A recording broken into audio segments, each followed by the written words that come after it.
Taylor from BYU, Michael Smith from NAU, Northern Arizona that is, and Dave Smith from Oklahoma State.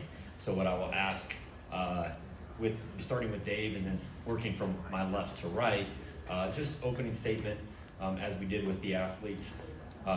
Season so far, how it's gone, and then your expectations for tomorrow. Okay, season for us has been great so far. We had a great regular season, stumbled a little bit at the conference meet, and got beat pretty good by a great BYU team. Coming in here, looking for a little revenge, hoping that round 2 is a little better than the first round. But yeah, excited to be here. The course, which one of the course looks fantastic. This is kind of the heart of cross country, really, this area of the world, and it's fun to run a national championship up here. The last time we were here in 2018, the crowd was phenomenal. I think the athletes love that. It's one of the few times in their careers they get to run in front of rabid fans. So I'm excited for them, excited for the sport itself, and yeah, glad to be here. NAU's excited to be here in Madison. We want to thank the folks in Wisconsin that have put in all the work that goes into hosting. We're very, very pleased to compete at the championships. Our season has been interesting on both sides, men's and women's side, some different things, some adversity as happens in seasons, but we are bringing healthy squads to the line, excited to compete. BYU women are super grateful to be lining up tomorrow, and we had a great season thus far. Some things along the way, we kind of embrace the motto, embrace the imperfect has been our motto this season, which I think has been really freeing for our women to kind of realize, okay, it's not going to be perfect tomorrow, and we're just going to embrace that and race well.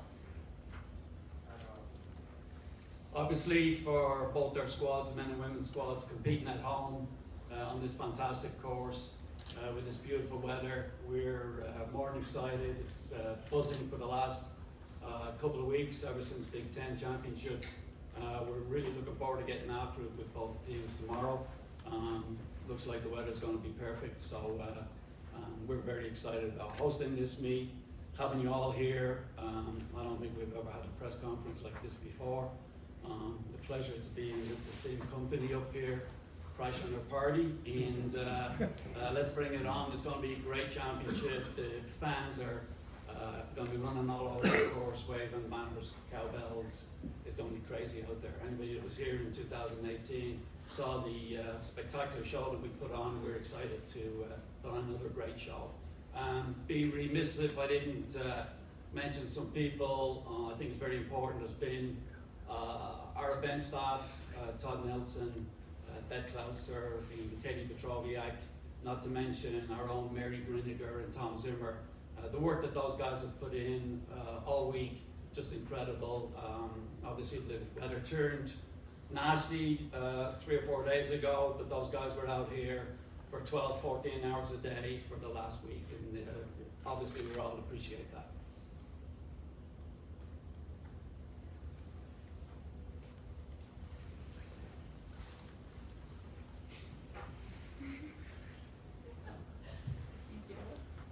Dallas from City's Meg, and this question is for Dave.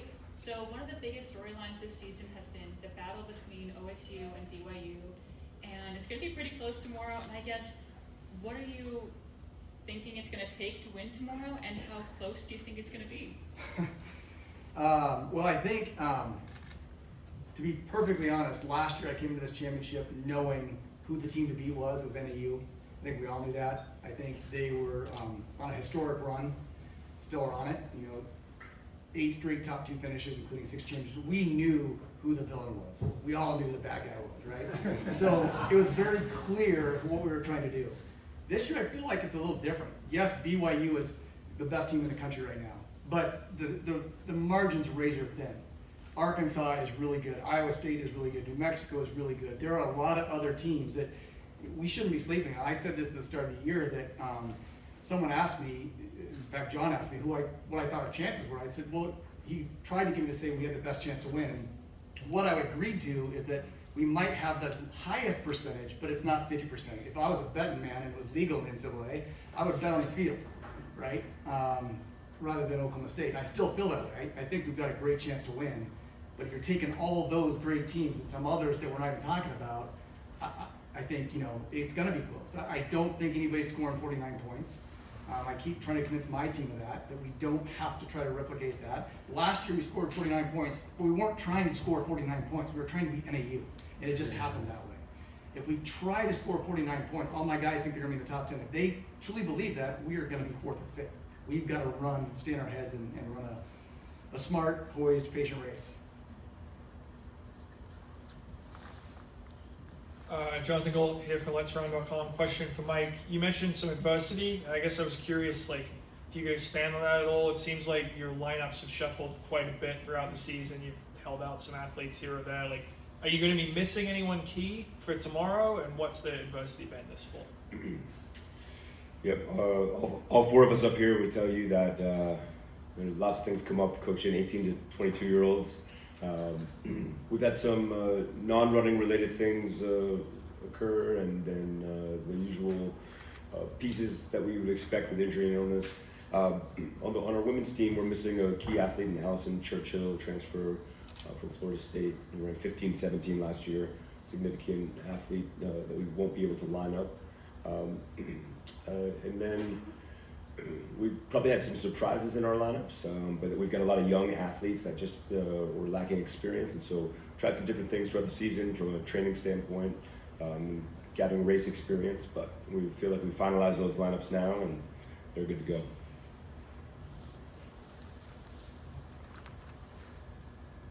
Robert Johnson, Let'sRun.com. Question for Mike. This is your last year at the NCAA. It's come out that you're going to be coaching the pro ranks next year. Did you come back because this women's team was so talented and NAU has never won the women's team? Was the whole reason to come back to win this race tomorrow? That was not the reason to come back. The reason to come back was my salary at NAU and benefits and employment for another year. We knew we had a good team. We'll have a good team next year, and the year after that, and the year after that. We are not super focused on the outcome of the race. We want to execute the race. That would make me the happiest in my last NCAA season. A well-executed race, regardless of the outcome. A question for Mick. Bob Liking's been really good at the Big Ten meet, over the years, but not really very good in this meet. But John and I were talking to a top agent. He's like, I think the top American is going to be Bob Liking. Do you think he can perform at this level, and what's held him back in this race in the past? Yeah, absolutely believe he can perform at this level. He looked great winning, as you said, the Big Ten. Okay, he seems to be, we call him Big Ten Bob, or that's what they call him within the Big Ten circles. He's managed that and handled that real well. I think over the last couple of years, he's just young body. If you look at him, he's a slight kid. He's just been grown into that body for the last couple of years. Steadily getting better every single year. I mean, the guy ran 13:09 this past summer. Last year we came into the regional meet, we didn't have any points. Never been a big believer in going out there chasing points all season. So, but we were in a position last year where Bob had to get after it. At the regional meet and probably ran too hard, both Bob and Jackson and Sharp. So they went 1-2 at the regional meet. Region is pretty tough. This year we didn't have to do that. At the Big Ten meet, he won it, and he won it pretty easily. Going into the race last week, he pumped the brakes on. We were in 12th position at 2K into the race and kind of just came through the field, but it wasn't anything compared to the effort that we put in last year. So I think he's ready to go. In terms of his confidence, he's just at another level. That performance back in the summer when he ran the DLA Grand Prix, just taken to another level. But I think we're going to see a different Bob out there tomorrow than what we've seen in the last 2 years. Will Loja, Stride Report. Coach Smith, NAU, just wondering, we mentioned this being kind of the last dance here with NAU cross country. Aside from the competitive aspect, what are the emotions right now going into this last race? No, that's the stuff about me, and we're really here to focus on our athletes.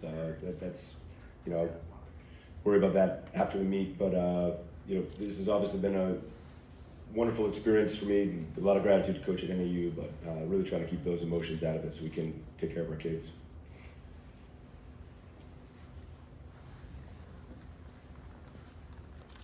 Question for Mick. Do you have an idea of how many spectators we can expect tomorrow? Like how many tickets have been sold, that sort of thing? Yeah, I think we just got a number earlier today. It was 5,000 tickets sold. So we're definitely going to have 5,000 people here. You know, if you know the Wisconsin spirit, they're going to find a way to get in here.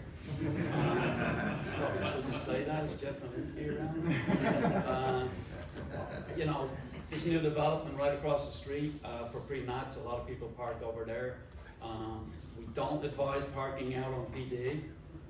You will get a ticket, but we're very resourceful people in Wisconsin. We'll find a way.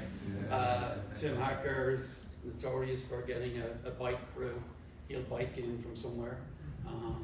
There are satellite parking spots very close to here.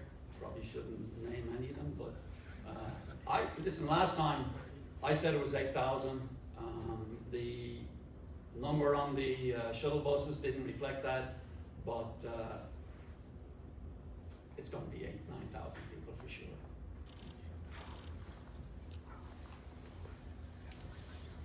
This is David Rose with Dystat. This is for all of you, and maybe this is too complex for this forum, but maybe could each of you comment on where you think college track and field is going to be maybe in 2 years after some of this NIL stuff is sorted out in terms of scholarships, roster limits. Wow, that's a lot of questions. Who wants to go first? I'm nervous about it. It's a sport I grew up with. It's what I did in college. I'm a coach now because of my experience at Michigan State as a track and cross country athlete. I'm also morbidly afraid of change, so all of this is hard for me. It's a little, I don't want to put a downer around this atmosphere right now because we had a great event about to take place, but it scares me. And I'm thinking of the young Dave Smith out there, in Tumwater, Washington, hoping to go to college and train at NAU under Mike Smith or Mick Byrne or whatever. And I hope that is still available. I think the value of college athletics was never about making a dollar. It was the experience. It was the enhancement to education. It was what we learn about ourselves while we're in college and we're competing and we're forming relationships with our teammates, our coaches, our competitors. All those things have value that aren't reflected in ticket sales or TV ads or anything like that. And now we switched to this business model, and so we've lost, I think, sight of what is truly valuable about athletics. And we're about to cut out the most valuable part of athletics for the dollar. And that's, to me, a little scary.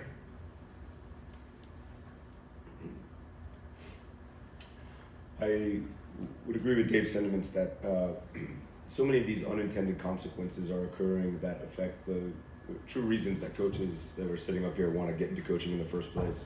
When we are looking at roster limits, or we look at the impact of NIL, we have to understand that the trickle effect down of what we do on a daily basis is affected regularly by each of these decisions, and there's a new one every week.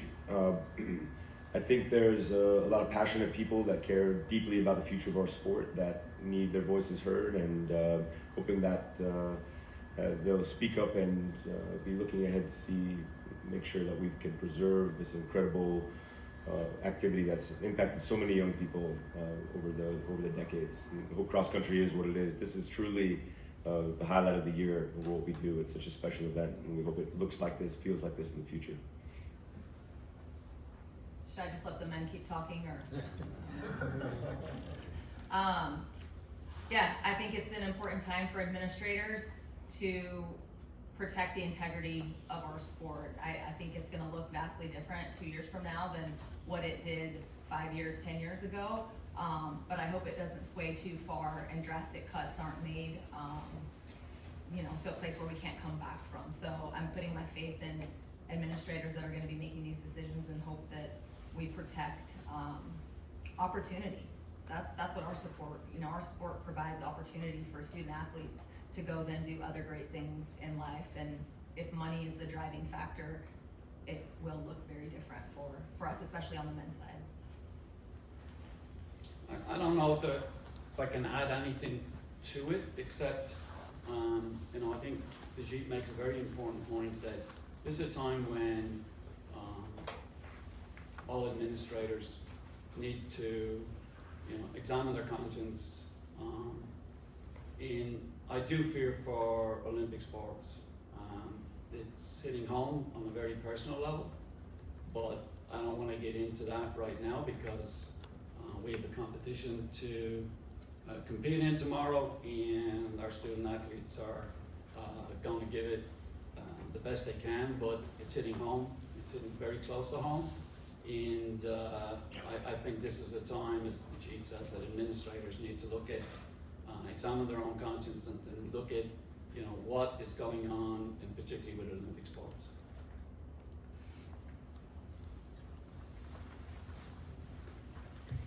Question for Diljeet.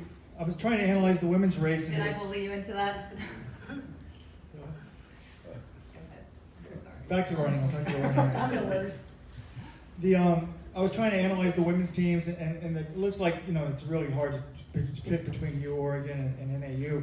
But kind of when I came to my conclusions, you guys have the good track times. Oregon has the good track times, but you only have 2 women that have ever been in the top 100 NCAA cross country. The same thing is true for them, whereas NAU has more cross country experience. Are you worried that these girls who have not performed, really in a major way at this meet are going to be able to step up, or is that just natural when they get faster? I think with women, they haven't done it until they've done it. So a good time is tomorrow to do it, and I've got full faith in the women. It's going to be a tight race. I think it looks, the score, like I talked to Jonathan about, it's just going to be different on the women's side this year, and so makes it exciting. Someone's going to step up that maybe never had the opportunity to before, and it's the beauty of our sport.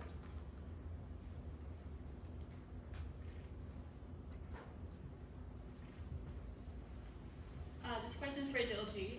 So before a lot of championships and big meets, you host these really incredible dinners with your team, and you always write these really thoughtful cards for all the women. And I would just love to hear about what this program means to you, and obviously this goes beyond the role of a coach, and you're just your heart is in it completely. And I'd love to hear more about what it means to you.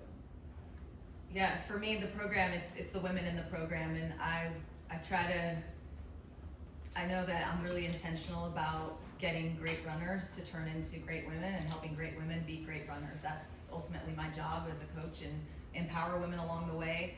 Tomorrow is a piece of that, but it's not the whole thing, and so I put a lot of time and energy into making sure that the student athlete experience, when they walk away from this sport in 4 years or 5, that they're grateful for the memories that they get to create and the bonds that they have, and that sometimes happens on the course, and sometimes it happens at my dinner table or at a fun party.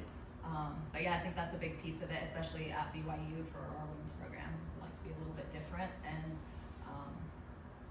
I'm really proud of what I've created there and what we've built, and grateful to work with those women.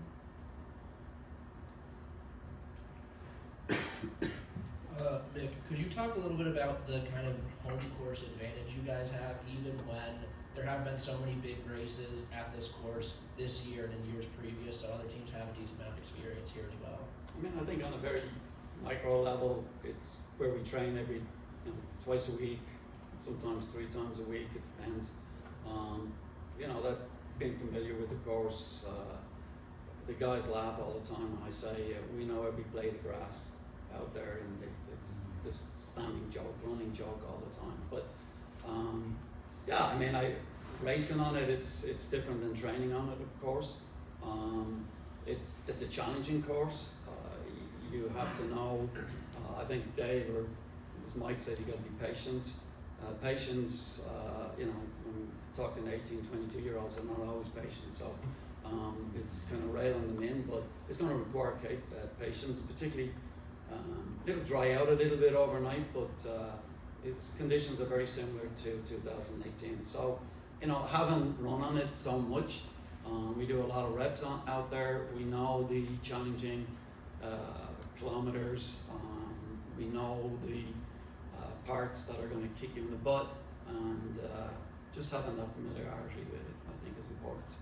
But I think there's, on the men's field, there's only 2 teams in the entire race tomorrow that haven't raced on it this year. So I think most teams in this, both men's and women's races, have been on this course a couple of times over the last 2 years. So I don't know what the advantage is. We'll hopefully it works in our favour tomorrow, and we'll take advantage of it, but we'll see.